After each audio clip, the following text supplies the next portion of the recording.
Nuk mundoha me komuniku me Edi Lushan, drejtorin sportiv të skuadrës së vllazënimit, po ky në komunikimin që kemi po thotë që jam në darsim, nuk vi me fol, mirë po thuaj që jemi shumë afër me Vikin, edhe për hatër të Gentës që është me vllazënimin, besoj që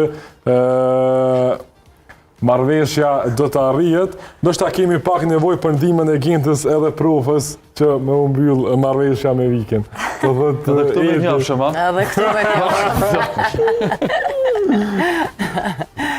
Ama fore ka posi, ka shkru Viktori Majrët mësi përgjeqa si. Jo, na kemi njohjet tona që kemi me Vikin edhe me vllazënimin.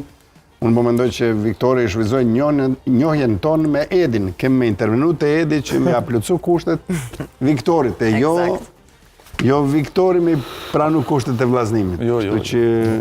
Ata do një pranu. Që i kanë shumë largë, kështu edhe me nënën financiare, nuk që i kanë shumë largë. Se dihet. Më rëndësi për krajën tonë, po gjithmonë të ta ketë. Gjithë. Okej. Ky mesazh pa dyshim Veçit ka 10 euro, 1, 2, 3, 60 euro. Po rrit ka pak. Edhe sa ditë e ke ditëlindjen? Edhe kum ka kalu pru. 300 të 300